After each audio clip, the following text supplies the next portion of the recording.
19 फरवरी 1939 के दिन स्कॉटलैंड के एल्गिन मरी में जन्मी सोनिया मैकेस्की नाम की लड़की यकीन मानिए बहुत ही होनहार प्लेयर थी। लेकिन इसके जन्म के कुछ ही टाइम बाद इसके पिता की आकस्मिक मौत हो गई और अब सारी जिम्मेवारी आ चुकी थी इसकी मां पर और मजबूरन उसकी मां को स्कॉटलैंड छोड़कर अमेरिका शिफ्ट होना पड़ा काम धंधे के लिए। ये पहले कैलिफोर्निया में शिफ्ट हुए लेकिन 1954 तक आते आते नवाडा के टेहो शहर के अंदर शिफ्ट हो चुके थे। यहाँ पहुंचते पहुंचते सोनिया की उम्र 15 साल की हो चुकी थी। हाई स्कूल में रहते हुए ही इस लड़की के दिल के अंदर स्कीज के लिए बहुत तगड़ा पैशन पनप चुका था। जी हाँ, अपने फ्री टाइम के अंदर स्कूल वगैरह से आते ही या फिर स्कूल की छुट्टी जिस दिन होती थी तो ये अपने दोस्तों के साथ लोकल स्लोप्स जो थी वहां के पहाड़ों पर वहां चली जाती थी अपने स्कीज को उठाकर और वहां स्कीज की प्रैक्टिस करती थी। जिसके बाद ये पूरा परिवार 2640 यूरी एवेन्यू के अंदर शिफ्ट हो चुका था। और तब सोनिया को पता लगा कि 1960 में अमेरिका के कैलिफोर्निया में ही विंटर ओलंपिक्स आ रहे हैं, तो उसने सोचा कि क्यों ना एक बार इन विंटर ओलंपिक्स में ट्राई किया जाए, क्या पता उसकी किस्मत चमक जाए और उसे वहां की टीम के अंदर कहीं ना कहीं स्थान मिल जाए। तो उसने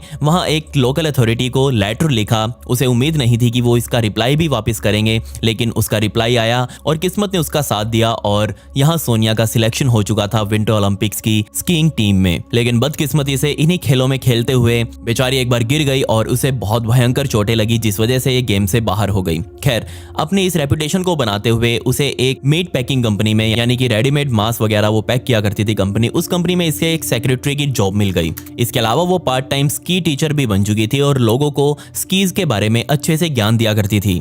जो भी लोग सोनिया के कभी टच में रहे थे तो उन्होंने बताया कि सोनिया यकीन मानिए बहुत ही हम्बल लड़की थी। कभी उसने किसी भी बात का घमंड नहीं किया। बिल्कुल जीरो से स्टार्ट करके वो विंटर ओलंपिक्स तक पहुंची थी और फिर भी उसने कभी भी किसी के लिए कोई बुरा महसूस नहीं किया। खैर, सोनिया की पर्सनल लाइफ की बात करें तो उसकी शादी एक जेफ नाम के लड़के से हुई और इन दोनों का एक लड़का पैदा हुआ। लेकिन बदकिस्मती से जेफ और सोनिया की लंबे टाइम तक नहीं बनी और दोनों ने डाइवोर्स ले लिया, जबकि जो उसके लड़के की कस्टडी थी वो सोनिया को ही मिली और अब सोनिया अपने लड़के के साथ यूरी के उसी एवेन्यू में रह रही थी। ये डाइवोर्स होने के बाद सोनिया को एक और लड़का मिला और इस लड़के के साथ भी वो फिर से प्रेग्नेंट हुई। लेकिन यहाँ ध्यान रहे, इन दोनों ने शादी नहीं करी थी, लेकिन अब सोनिया फिर से प्रेग्नेंट हो चुकी थी और सन 1962 में सोनिया ने एक और लड़के को जन्म दिया जिसका नाम किम रखा गया। सोचकर देखिए, ये अकेली लड़की अब अपने दोनों बच्चों का पेट पाल रही थी। सन 1964 में वहां पर स्लालम गेम्स होने वाले थे और इसके लिए भी सोनिया ने अप्लाई किया, लेकिन वो कभी इन गेम्स तक पहुंच ही नहीं पाई। उसके साथ क्या हुआ था, चलिए अब जानते हैं। दिन था 5 अप्रैल 1963 का, जब वहां के प्ले स्कूल की एक टीचर बहुत ज्यादा टेंशन में आ गई क्योंकि सोनिया अपने ही बच्चे को उस प्ले स्कूल से ले जाना भूल चुकी थी। मतलब कि उसका जो बेटा था 10 महीने वाला, वो एक प्ले स्कूल में रहा करता था। उसका जो ध्यान थी वो उसकी टीचर्स वगैरह रखा करती थी। सोनिया अपनी नौकरी में बिजी थी, वो अपना स्की टीचिंग का भी अलग से काम किया करती थी, तो उसे इन सब के लिए टाइम नहीं मिल पाता था कि वो अपने बच्चों का ध्यान रख सके। इसलिए उसने अपने दोनों ही बच्चों के लिए अलग अलग बेबी सीटर्स रखी हुई थी। और यहाँ 5 अप्रैल 1963 के दिन जो छोटा बच्चा था उसका 10 महीने का था सिर्फ वो, उसकी जो टीचर थी वो बहुत चिंतित हो गई क्योंकि सोनिया अपने बेटे को वापस लेने के लिए नहीं आई थी अभी तक और अब दिन ढलता जा रहा था। जबकि सोनिया का दूसरा यानी कि बड़ा बेटा जो था वो सोनिया की ही माँ के पास रहा करता था। और जैसे ही कुछ घंटे और बीते तो उस टीचर ने तुरंत वहां की पुलिस को कांटेक्ट किया और बताया कि ऐसे ऐसे सोनिया नाम की लड़की है जो ओलंपिक्स भी खेल चुकी है, वो अभी तक अपने बेटे को मुझसे लेने नहीं आई है और मुझे नहीं पता कि वो कहाँ है, आप प्लीज इसकी जांच करिए।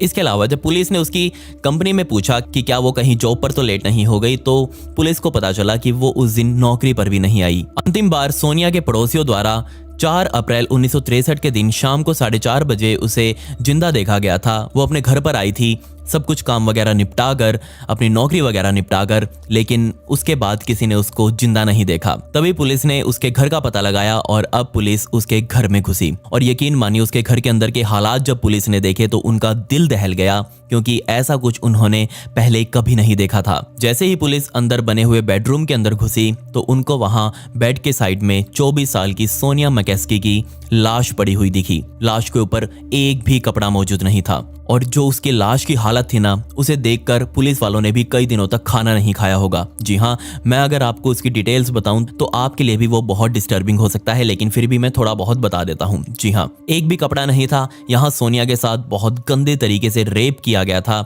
उसका गला दबाया गया था, वो भी तार के साथ, और यहाँ तक कि उसके शरीर के अंदर कई चाकू मारे गए थे और वो चाकू मारकर बाहर भी नहीं निकाले गए बल्कि उसके अंदर ही छोड़ दिए गए थे। 3 चाकू उसके पेट में थे और 2 चाकू उसके दिल के अंदर लगे हुए थे। इसके अलावा उसके सिर के ऊपर भारी भरकम चीज से हमला किया गया था जिससे वो पूरा बिगड़ चुका था और बिगाड़ने के बाद उसको एक सफेद कपड़े में लपेटा गया और उसको बेड के नीचे की तरफ खिसका दिया गया था। इसके अलावा दिल दहला देने वाली बात तो ये थी कि बेचारी सोनिया का दिल भी उसकी छाती को चीर कर बाहर निकाल लिया गया था और उसे उसकी लाश से 2 फीट दूर रखा गया था।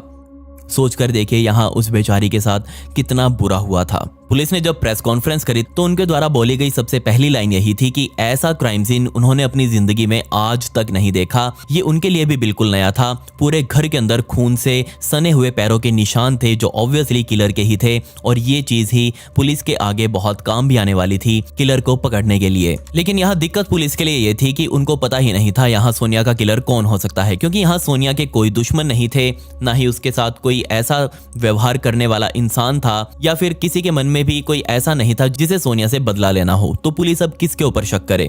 क्या सिर्फ पैरों के भरोसे वो किसी भी इंसान को ढूंढ पाएगी?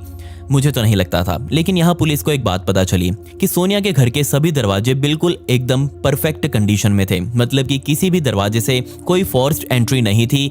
मतलब कि जो भी था ये बंदा वो या तो सोनिया को जानता था या फिर इस घर के अंदर पहले से ही बैठा हुआ था। सोनिया को अगर जानता होता तो सोनिया उसे बड़े प्यार से अंदर बुलाती, उसके साथ बैठती।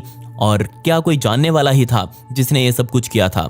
चलिए आगे देखते हैं पुलिस को वहां क्या क्या मिला। यहाँ एक बात मैं आपको बता दूं कि जहां ये सोनिया रहा करती थी, जिस अपार्टमेंट में रहा करती थी, उसके आसपास का एरिया ऐसा था जहां के लोग बड़े ही शांत माने जाते हैं, आज भी शांत माने जाते हैं। और वहां तब के टाइम पर कोई भी अपने घरों पर ताला वगैरह लगाकर नहीं रखता था। सिर्फ अंदर से कुंडी वगैरह लगा ली तो लगा ली, वरना वो भी नहीं। किसी के घर में भी ताले वगैरह हुआ ही नहीं करते थे। लेकिन जब यह कांड हुआ तब वहां का रूल बदला और तब वहां के लोगों ने अपने घरों के ताले वगैरह बदलवाए, कुंडियां वगैरह नहीं लगवाई, क्योंकि वहां के लोग तब बहुत ज्यादा डर चुके थे ये सब कुछ देखकर।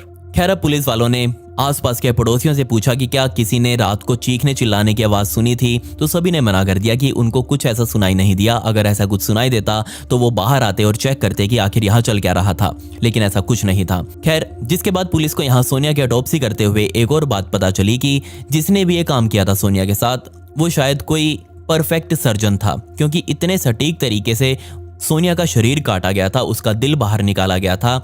ऐसा कोई सर्जन ही कर सकता था जिसको इस चीज की नॉलेज हो। लेकिन बाद में ये चीज भी गलत साबित हुई थी। अब यहाँ पुलिस को कोई सस्पेक्ट नहीं मिल रहा था, उनको पता ही नहीं चल रहा था कि कौन हो सकता है यहाँ सोनिया का किलर। तो पुलिस ने सोनिया के अंदर ही झांकना शुरू किया, उसकी पर्सनल लाइफ के अंदर देखना शुरू किया कि क्या पता कोई अंदरूनी बंदा ही रिलेटेड हो इस सब से। तो पुलिस को यहाँ सोनिया की एक डायरी मिली। तो उस डायरी के अंदर सोनिया ने खुद ही पोएम्स वगैरह लिखी हुई थी, बहुत सारी शेरो शायरी की हुई थी।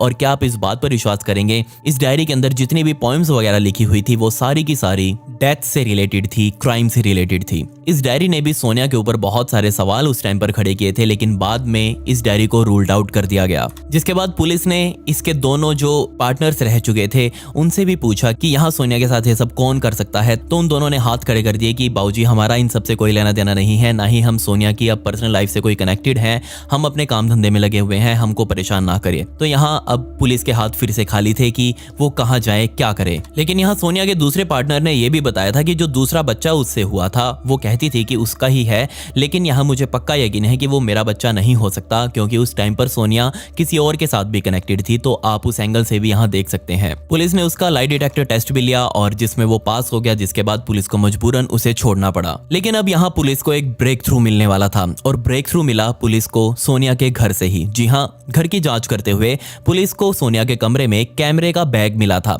लेकिन उस कैमरे के बैग में कैमरा था ही नहीं। कैमरा वहां से चोरी हो चुका था और जरूर ये कैमरा वो किलर ही अपने साथ जाते जाते लेकर गया होगा। पुलिस को एक पक्का अनुमान था। जिसके बाद पुलिस ने इस बात का खुलासा किसी को नहीं किया और वो जस्ट ट्रेस करने लगे अंदर ही अंदर कि ये कैमरा आखिर गया कहाँ होगा। और लकीली यहाँ पुलिस को वो कैमरा मिला एक पॉन शॉप के अंदर। वहीं की एक लोकल पॉन शॉप थी जिसके मालिक के पास वो कैमरा बिकने के लिए आया था और उस मालिक ने वो कैमरा तब के टाइम पर सिर्फ $10 में खरीदा था। जब पुलिस ने उस दुकानदार से जाकर पूछताछ करी कि तुम्हें ये कैमरा कौन देकर गया था, तो उसने बताया कि एक नौजवान सा लड़का आया था और उसने कैमरा दिया और बोला कि ये मेरा कैमरा है और मैं अब इसे यूज नहीं करता, तो मैंने उसको $10 दे दिए।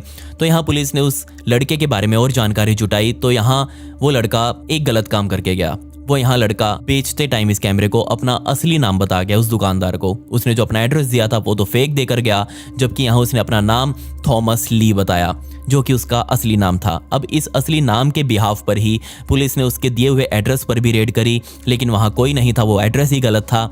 और जिसके बाद इस थॉमस ली के नाम से ही पुलिस ने एक सर्च वारंट भी जारी किया और पूरे शहर में खबर फैला दी कि जितने भी थॉमस ली नाम के लड़के शहर में मौजूद हैं वो तुरंत पुलिस स्टेशन में रिपोर्ट करें। एक एक कर उस पॉन शॉप के मालिक से सभी थॉमस ली को आइडेंटिफाई करवाया गया, जिसके बाद फाइनली उस आदमी ने थॉमस ली को पहचान लिया और अब ये राज सब कुछ खुलने वाला था। जैसे ही उस पॉन शॉप वाले ने इस थॉमस ली को आइडेंटिफाई किया, वो थॉमस ली वहां से भागने की कोशिश कर रहा था, लेकिन सिर्फ 2 ब्लॉक्स तक भागते ही पुलिस ने उसे दोबारा झप लिया और झपते ही अब उससे पूछताछ शुरू की गई, जिसके बाद उसने अपनी जिंदगी के काले सच बताने शुरू किए। उसकी उम्र सिर्फ 18 साल की थी। सोचकर देखिए, सिर्फ 18 साल का एक लड़का जो अपनी जिंदगी से परेशान हो चुका था। उसने बताया कि आज तक 18 साल की जिंदगी में उसका घर 18 बार बदल चुका है। उसके माता पिता की नौकरी ही ऐसी है जिससे वो कहीं टिक ही नहीं पाते और मजबूरन उसे भी उनके साथ घूमना पड़ता है, जिस वजह से उसकी जिंदगी में कोई खास यार दोस्त नहीं बन पाए और वो बिल्कुल अकेला ही रहता था। उसने यहाँ बताना शुरू किया कि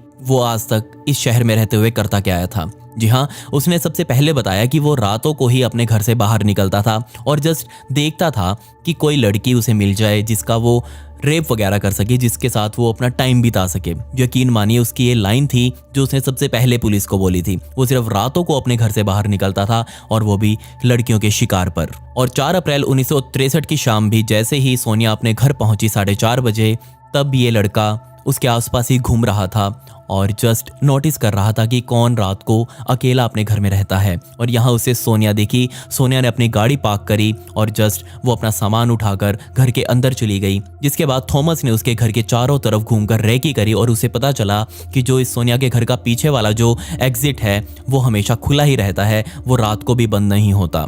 और फाइनली उसने तकरीबन आधी रात के टाइम, जी हाँ 4 अप्रैल 1963 के आधी रात के टाइम पर सोनिया के घर में एंट्री करी। उस एंट्री के टाइम पर थॉमस के पास एक 12 इंच लंबा चाकू मौजूद था और एक तार मौजूद थी। वो सीधा वहां एंट्री करते ही सोनिया के बेडरूम में गया और उसके गले के ऊपर तार रख दिया और उसे दबाने लगा। उसने बताया कि सोनिया बार बार उससे अपनी जिंदगी की भीख मांग रही थी। वो बता रही थी कि उसके 2 बच्चे हैं और उसके जाने के बाद उनका कोई नहीं रहेगा, प्लीज उसे मत मारो। लेकिन इस लड़के ने सोनिया की एक नहीं सुनी और जस्ट वो अपना काम करता रहा। वो अपना दबाव और बनाता रहा, जिसके बाद सोनिया बेसुध हो चुकी थी। उसने अपने जेब में रखा हुआ 12 इंच का चाकू निकाला और सीधा उसके गले पर रखा और गला चीर दिया। कुछ ही मिनटों बाद सोनिया मर चुकी थी और उसके मरने के बाद थॉमस ने सोनिया के साथ बलात्कार किया और बलात्कार करने के बाद उसके पेट में इतने चाकू मारे, उसके किचन से जाकर अलग से चाकू उठाकर लाया और पेट के अंदर ही मार मार कर छोड़ दिए। जिसके बाद उसने अपने ही चाकू के साथ सोनिया की छाती को चीरा और उसका दिल काटकर बाहर रख दिया और वहां से जाते हुए उसका कैमरा साथ लेकर गया। क्या आप इस बात पर विश्वास करेंगे कि थॉमस ली सोनिया के कमरे में पूरे 5.5 घंटों तक बैठा रहा? उसने सोनिया का मर्डर करने के बाद म्यूजिक सुना और जस्ट वो हंसे जा रहा था सोनिया की हालातों को देखकर। उसे पूछा गया कि उसने ऐसा क्यों किया, तो उसने बताया कि ये उसका बचपन से सपना था कि वो किसी एक लड़की का मर्डर करेगा, वो एक सीरियल किलर बनेगा और जिसका भी वो मर्डर करेगा उसकी जो पहली विक्टिम होगी वो उसका दिल बाहर निकालेगा। उसने बताया कि उसका जिंदगी का पास्ट बहुत डिस्टर्बिंग रहा है। उसकी माता के बहुत सारे लड़कों के साथ, बहुत सारे आदमियों के साथ संबंध थे और जब वो छोटा था तब उसकी माँ बहुत सारे लोगों को घर पर लेकर आती थी और उनके साथ संबंध बनाती थी, जो उसकी पर्सनल लाइफ पर और उसको मेंटली बहुत ज़्यादा प्रभावित करता था, जिस वजह से उसके माइंड में बैठ चुका था कि वो इन सब का बदला लेगा मर्डर कर करके। पुलिस ने यह भी पता लगाया कि इसने 3 महीने पहले एक 15 साल की लड़की पर भी ऐसा ही हमला किया था, लेकिन उस 15 साल की लड़की ने अपनी जान बचा ली क्योंकि उसके नाखून लंबे थे और उसने अपने नाखून इस लड़के के अंदर घुसा दिए और वो वहां से भाग गई। खैर, इसकी अब मेंटली स्टेट बिल्कुल ओके थी तो ये ट्रायल फेस कर सकता था और इसे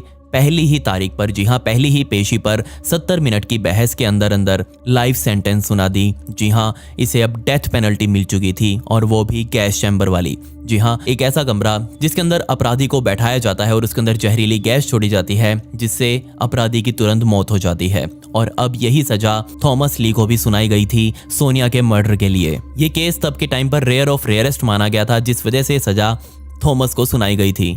क्या आप इस बात पर विश्वास करेंगे कि आज भी ये लड़का नवादा की ही एक जेल में बंद है और अपनी उम्र कैद की सज़ा काट रहा है, क्योंकि बाद में जितनों को भी डेथ पेनल्टी मिली थी उन सभी की सज़ा को कम करके उम्र कैद में बदल दिया गया था। और आज उस लड़के को जेल में बंद 56 सालों से भी ज़्यादा का समय बीत चुका है और आज भी वो वहीं पर बंद है। तो ये थी आज की एक बहुत ही दुख भरी और दिल दहला देने वाली पॉडकास्ट की कहानी। आप इसके बारे में क्या सोचते हैं और आपको ये कहानी कैसी लगी? आप इसके बारे में क्या कहना चाहते हैं? मुझे यहाँ कमेंट्स में या फिर मेरी इंस्टाग्राम आईडी पर आप मेरे साथ डिस्कस कर सकते हैं। मेरी इंस्टाग्राम आईडी ये है और इसका लिंक आपको डिस्क्रिप्शन में मिल जाएगा। प्लीज़ आप वहाँ मुझे फॉलो जरूर कर लीजिएगा। खैर, पिछली वीडियो का शाउट आउट मेघना जुपाली को and comment pick me to get a shout out in next video. मिलते हैं अगली वीडियो में। ये वीडियो देखने के लिए धन्यवाद।